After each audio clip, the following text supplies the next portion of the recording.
On February 21st, 2017, a phone call was made to the police from the Wat Ganj area in Kolkata. The caller informed them that the body of a man named Partho Day, who lived on the 11th floor in an apartment, had been found in his bathroom. When the police arrived and entered the bathroom, they were shocked by the scene. Right next to Partho Day's body, they found a bottle of kerosene and a box of matches. His body was completely burnt.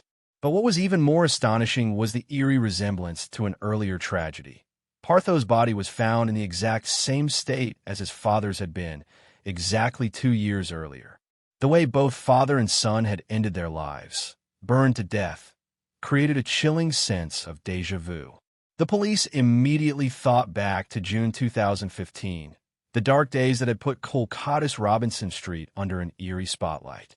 That was the year when the terrifying secrets of house number 3 on Robinson Street had come to light. Back then, every newspaper and news channel across Kolkata had only one story in its headlines: the House of Horrors, the Kolkata House of Secrets, the gruesome truth behind Robinson Street. On June 10, 2015, smoke had been seen coming out of one of the windows at 3 Robinson Street, a posh address. The De family's 2 brothers lived there with their respective families. But that morning, it appeared that nobody was inside. No one had come out despite the thick smoke filling the apartment. Alarmed, the neighbors had no choice but to call the fire department. The firefighters assumed that nobody was home, but just to be sure, they decided to ring the doorbell once. Surprisingly, the door opened. The man who greeted them was in his 40s, his hair was gray, and he looked extremely sick, very frail and emaciated, as if he could collapse at any moment. They didn't have much time to process this, because as soon as the door opened, they were hit by a terrible, foul odor. Despite the overwhelming smell, they pushed their discomfort aside. Their top priority was to put out the fire. The officers quickly realized that the smoke was coming from one of the bathrooms inside the house. However, the bathroom door was locked from the inside, so they had to force it open. What they saw next was something they hadn't expected at all. Inside the bathroom, in the bathtub, was a charred body, burnt beyond recognition. Next to the body was a can of kerosene, and on the floor was a suicide note that read, "No one is responsible for my suicide. Love you, son."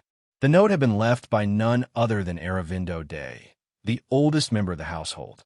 And the sickly man who had answered the door? That was his younger son, Partho Day. But the real question that haunted everyone was, why had Aravindo Day taken his own life in such a painful, tragic manner? Even more puzzling was why Partho, who was present in the house, hadn't saved his father. To understand all of this, one would have to go back in time, to the year 1989, when Aravindo Day, his wife Arati, and their 2 children, Debjani and Partho, had moved to Kolkata. Before that, they'd been living in Bangalore.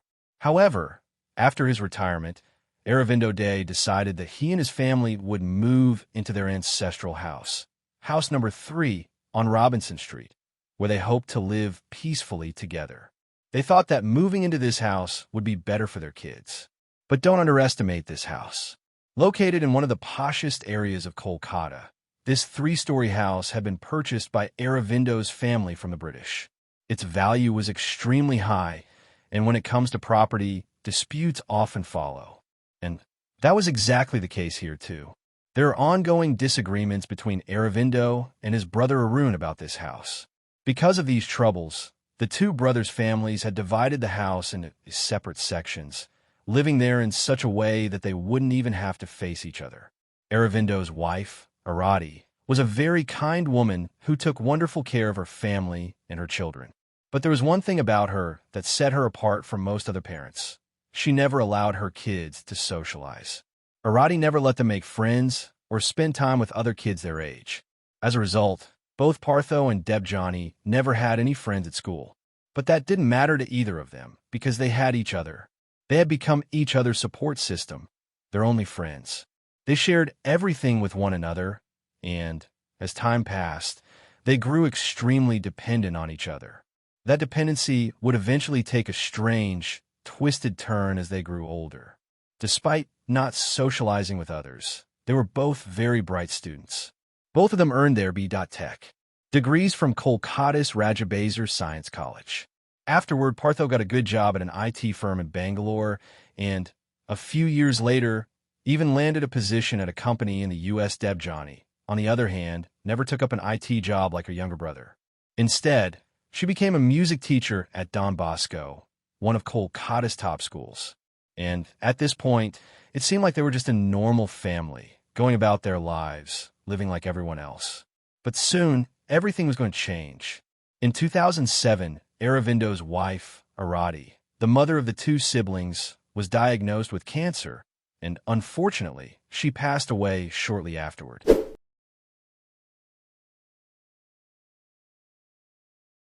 After losing their mother, Partho quit his job in the USA and came back to live with his family. Debjani also gave up her position as a music teacher and stayed home. It must have been incredibly hard for them to lose someone so close, right? Everyone copes with grief in their way, but neither of them ever went back to work again. Now, there were only 3 people left in the family: Aravindo, Debjani, and Partho, along with their 2 Labradors. Their only income source was the money they earned by renting out a few rooms in the house. The family had already kept their distance from the outside world. Even when food was delivered to their home, they never interacted with the delivery person. All meals were handed over to them through the security guard. The family had truly cut themselves off. They never spoke to neighbors, never went out. It was as if they had imprisoned themselves inside that house. And then came June 10th, 2015. The day Aravindo Day's body was discovered at house number 3, Robinson Street, Kolkata. When the police reached the house that day, they noticed some very strange things. First, the entire house was a complete mess. Nothing had been cleaned or arranged. Every room was cluttered with scattered items, and a strange, foul smell filled the entire house.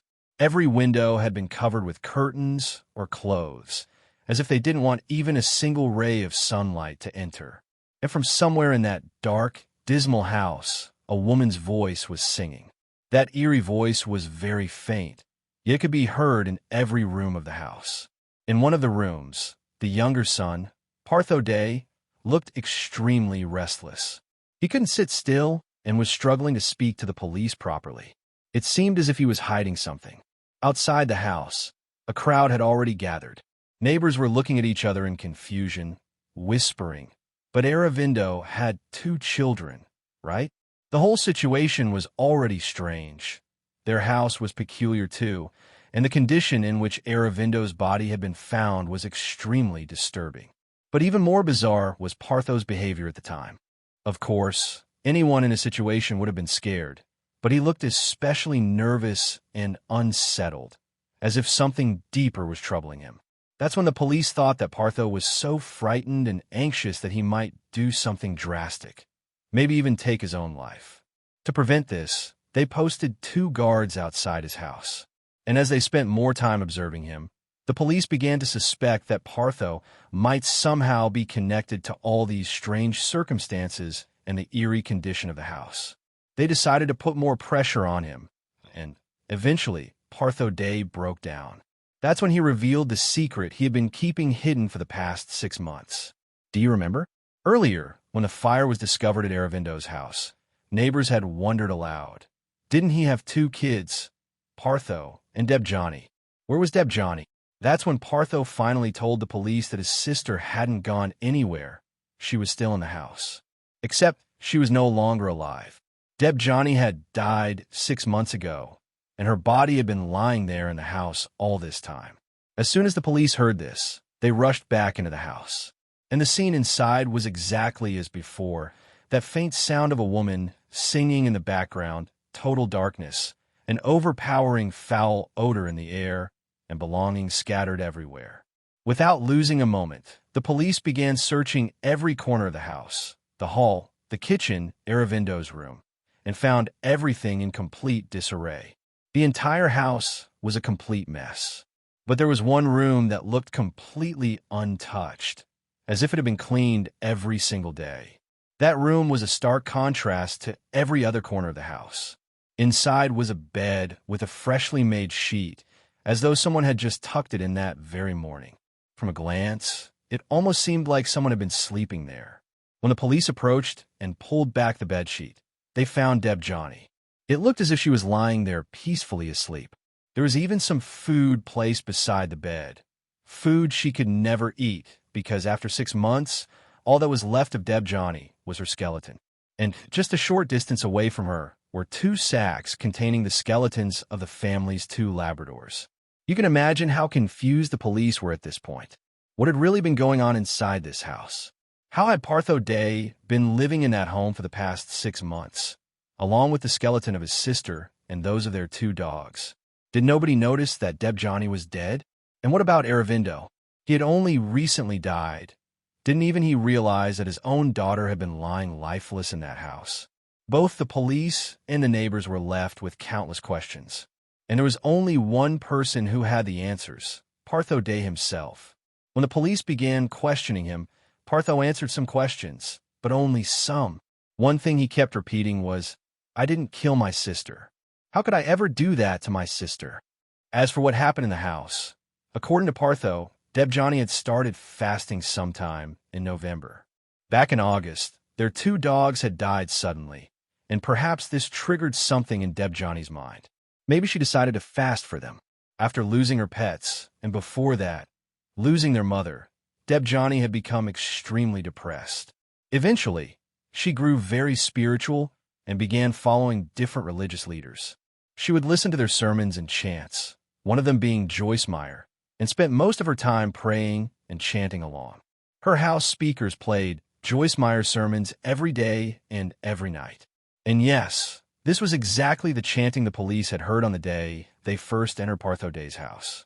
Scattered around the house were dozens of spiritual books, 20 to be exact, which supported Partho's statement that his sister had become extremely spiritual. After the deaths of their 2 dogs, Debjani had begun fasting in November, just to cleanse the house of bad spirits. Debjani felt that, after the past painful incidents, the house was filled with negativity and sorrow. Fasting was her way to purify their home, and her fasting was extremely strict, so strict that she consumed neither food nor water. For a few months, nothing happened. But then, on December 24th, 2014, she passed away. Partho repeatedly told the police that he had not killed his sister, and neither had his father. She had died on her own. Normally, someone would have cremated their sister's body or buried their pets. But Partho was so deeply attached to his sister, so emotionally connected, that he couldn't bring himself to do any of that. He couldn't bear to burn or bury her body, nor the bodies of their dogs. And so, he left his sister's body right there in her room. In fact, even though 6 months had passed since Debjani's death, Partho would still take food into her room every day, just like before. And he truly believed that every night his sister would come visit him. Now, the police suspected that Partho must have been the one who had murdered his sister and was just denying it. But when the forensic report and DNA test results came back, they confirmed that Debjani had indeed died of a heart attack.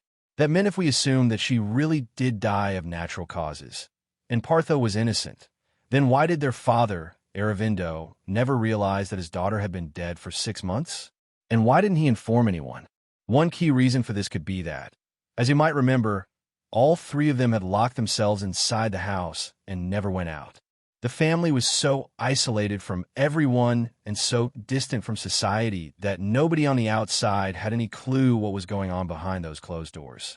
But there was another factor here that was even more interesting. You see, when the police began their investigation, they had discovered numerous tiny scraps of paper scattered all over the house. And when I say numerous, I mean so many, stuffed between couch cushions, hidden inside drawers, tucked into books, and even crammed into cracks in the walls. When the police examined these papers closely, they realized they contained entire conversations between Aravindo, Debjani, and Partho. Every small, mundane detail of their daily lives was written on these scraps. Full conversations were exchanged this way. The police eventually came up with the theory that the 3 of them didn't speak to each other verbally at all. Instead, they communicated only through these pieces of paper. This was bizarre, and perhaps that's why Aravindo never realized that Debjani was no longer alive until April 2015, when Partho finally told him. Even the police and media were left wondering, what kind of case was this? Could someone really be so attached to another person, so dependent, that they wouldn't let go of their body even after they had died? And on top of that, Partho's behavior and the way he spoke made it quite clear that he was going through some kind of serious mental distress. As a result, he was immediately admitted to Pavlov Mental Hospital in Kolkata. Doctors examined him and quickly concluded that, yes, Partho was not mentally fit. However, it was impossible to say whether he had been unwell all along or if this had happened only after his sister's death or even after their mother passed away. Although Partho might not have been like most normal people, that didn't mean he was a monster or a killer, and even the police believed that. That's why they never charged him with murder. Instead, he was booked for 2 bailable offenses. First, for failing to inform the authorities about his sister's death, and second, for the negligence of keeping a dead body at home, which could have caused infections and diseases. Partho was treated at Pavlov Hospital for a few months, and his condition gradually improved. He began to gain weight again and was eventually discharged. After that, he returned to live on the 11th floor of a building in Watganj. Technically, he lived there alone, but a caretaker would visit regularly to look after him. And this time, after returning home from the hospital, Partho didn't lock himself away as he had before. Sure, he still had trouble talking to his neighbors and was a bit hesitant in social settings, but he was slowly starting to make an effort to connect with the outside world. And he was also learning. In fact, he even performed at several local events and would sing for his neighbors, spreading a sense of joy and humanity once again. Oh my darling, oh my darling, oh my darling Clementine, you are gone and lost forever, dreadful sorrow, Clementine. Drove she daffodils to the water, one fine morning just at night. Got her foot against a splinter, fell into the foaming brine. And with all of this, it finally felt like Partho Day was starting to find his place in society after so many years.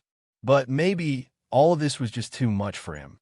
On February 21st, 2017, the police received a call from the 11th floor of a building in Watganj. When they arrived, they found the charred body of the homeowner, Partho Day, in the bathroom. And just like that, at 47 years old, Partho Day was gone too.